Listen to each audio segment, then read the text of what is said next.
औज़ुबिल्लाहिमिनश्शैतानिर्रजीम बिस्मिल्लाहिर्रहमानिर्रहीम। स्टूडेंट्स, कैसे हैं आप? उम्मीद करता हूँ आप बखैर व आफ़ियत होंगे। स्टूडेंट्स, आज हम बहुत ही important topic photoelectric effect के साथ हाज़िर हैं। आज हम जिस टॉपिक पर डिस्कशन करेंगे वो फ़ोटो इलेक्ट्रिक इफ़ेक्ट है। और आज के इस लेक्चर के साथ मैं हूं प्रोफेसर इमरान अहमद, और इस उम्मीद के साथ हाज़िर हूं कि आप बखैर व आफ़ियत होंगे और गर्मियों की तपती दोपहरों को आप ठंडे एयर कूलर या एसी रूम के अंदर बैठकर मेरा ये लेक्चर सुन रहे होंगे और अपने इल्म की प्यास बुझा रहे होंगे। और स्टूडेंट्स, मुझे उम्मीद है कि आप बेहतरीन स्टडी कर रहे होंगे और जो आपका कोर्स चल रहा है, जो आप बेहतरीन अंदाज से जिसको स्टडी कर रहे हैं, वो इंशाअल्लाह आपको अच्छे ग्रेड के साथ कामयाबी दिलवाएगा। स्टूडेंट्स, आज हम फ़ोटो इलेक्ट्रिक इफ़ेक्ट पर वजाहती बात करेंगे। तो आइए लेक्चर शुरू करते हैं। प्लंक्स के बेहतरीन आइडिया के बाद, कामयाब आइडिया के बाद, जो इक्वेशन हमारे पास, जो क्वेश्चन हमारे पास आता है वो ये होता है कि जो ऑसिलेटर्स हैं वो कैसे एनर्जीज़ को, मल्टीपल एनर्जीज़ को एब्जॉर्ब करते हैं या इमिट करते हैं।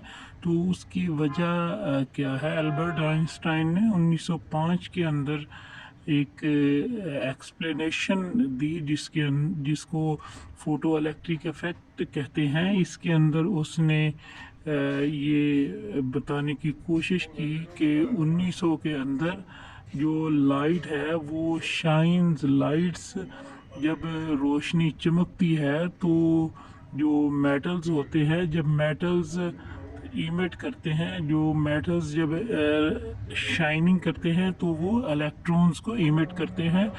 जब वो इलेक्ट्रॉन को इमिट करते हैं वो मेटल्स, तो इस इफ़ेक्ट को हम फ़ोटो इलेक्ट्रिक इफ़ेक्ट कहते हैं। और स्टूडेंट्स, ये एक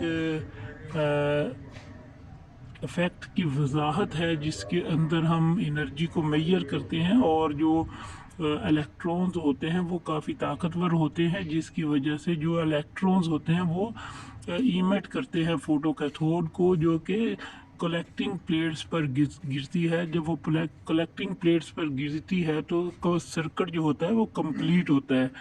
तो जब सर्किट कंप्लीट होता है तो इसके नतीजे के अंदर जो करंट है वो एम मीटर में इसके साथ मेजर किया जाता है। जबकि जो बैटरी है उसे हम पोटेंशियल डिफरेंस वी मेजर करने के लिए इस्तेमाल करते हैं, जो कि बिटवीन होती है कैथोड के और जो प्लेट्स और कैथोड के दरमियान पोटेंशियल डिफरेंस होता है, जिसे हम मेजर करते हैं, जो कि इलेक्ट्रॉन्स के बैक टूवर्ड्स होता है कैथोड के। और जो इलेक्ट्रॉन्स होते हैं वो कलेक्टिंग प्लेट्स पर होते हैं, और जो एनर्जी होती है उसको हम ईवी से शो करते हैं। और पोटेंशियल एनर्जी जब इंक्रीज होती है तो इलेक्ट्रॉन्स जो होते हैं वो एनर्जी को क्या करते हैं, एनर्जी की तरफ रीच करते हैं। और जब हम इसका एक्सपेरिमेंटली रिजल्ट निकालते हैं तो जो हमारे पास एनर्जी मैक्सिमम होती है उसकी जो एक्सपेक्टेशन होती है वो आज़ादाना तौर पर जो इंटेंसिटी ऑफ लाइट होती है, जब वो इंटेंसिटी ऑफ लाइट को हम फोटो कैथोड के ऊपर फॉल करवाते हैं तो वहाँ से हम एक्सपेक्टेड वैल्यू हासिल करते हैं ये एनर्जी की, मैक्सिमम एनर्जी की। तो जो इंटेंसिटी जब इंक्रीज होती है तो क्या होता है, वो फिक्स लाइट की फ्रीक्वेंसी, जब फिक्स लाइट की जो फ्रीक्वेंसी होती है वो इलेक्ट्रॉन्स के इमिट होने को क्या करती है, बढ़ाती है। और जबकि जो मैक्सिमम एनर्जी होती है वो कांस्टेंट होती है। तो यहाँ पर हमारे पास जो फ्रीक्वेंसीज होती हैं उसे हम एफ से शो करते हैं, और एफ नॉट जो होती है वो हमारे पास इक्वल होती है ई नॉट ओवर एच के।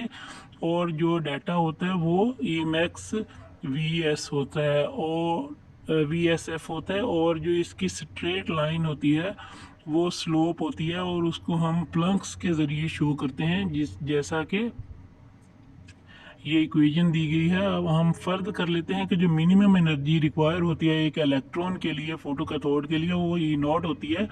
और जो इलेक्ट्रॉन एब्जॉर्ब करने की जो एनर्जी होती है उसको हम लाइट एब्जॉर्बिंग फोटोन कहते हैं। और वो जो मैक्सिमम एनर्जी, पॉसिबल एनर्जी जो इमिट इलेक्ट्रॉन को करवाने के लिए और एब्जॉर्ब करवाने के लिए फोटोन होती है, वो लेस एनर्जी होती है जो हमें रिक्वायर होती है फ्री इलेक्ट्रॉन्स के लिए। तो वो हमारे पास होती है E max is equal to H F minus E naught के। और जब हम एनर्जी को, रेजिंग एनर्जी इंटेंसिटी को रेजिंग करते हैं, तो जो लाइट है वो इंक्रीज होती है और नंबर ऑफ फोटोन्स जो होते हैं वो मेटल पर सेकंड जो हैं वो हीट किए जाते हैं, जो कि इंक्रीज कर देते हैं इलेक्ट्रॉन्स के इमिट होने को पर सेकंड। तो जो एनर्जी होती है इलेक्ट्रॉन्स की वो डिपेंड करती है energy of the absorption of photon और डिपेंड करती है फ्रीक्वेंसी के ऊपर। और जो आइंस्टाइन की जो थ्योरी ऑफ फोटोन है वो कंपोजिशन होती है और जिसे हम E is equal to N H के ज़रिए शो करते हैं। जैसा कि ये जो हमारे पास इंटीजर नंबर ऑफ़ फोटोन्स होते हैं जिन्हें हम एन से शो करते हैं, वो किसी भी फ्रीक्वेंसी पर जो एनर्जी है वो एच एफ होती है। और एनर्जी ऑफ द फील्ड जो होती है वो फ्रीक्वेंसी, सिर्फ फ्रीक्वेंसी जो होती है वो एन एच एफ होती है। जो प्लंक्स की रिस्ट्रिक्शंस हैं एनर्जी के लिए, वो नेचुरल अपीलिंग वे होता है, जिसके अंदर हम बताते हैं कि जो प्लंक्स का जो एनर्जी, जो रिस्ट्रिक्शंस है एनर्जी के लिए, वो एक्सपेक्ट करती हैं थोड़ी चीज़ों की फ्रीक्वेंसी पे।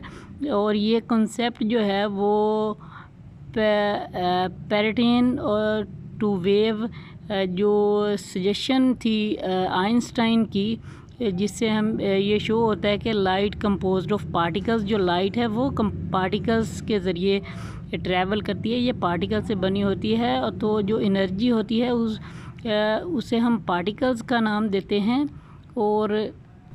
और जो वेव्स होती है which is turn to compose of such particles, जो वेव्स होती है वो कंपोज करती है पार्टिकल्स को। और लाइक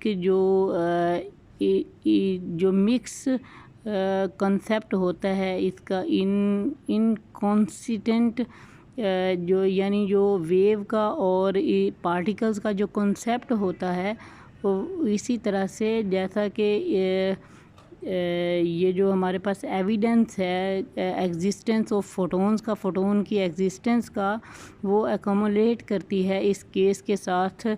और जो जैसा कि कंफर्टन इफ़ेक्ट का जो केस है।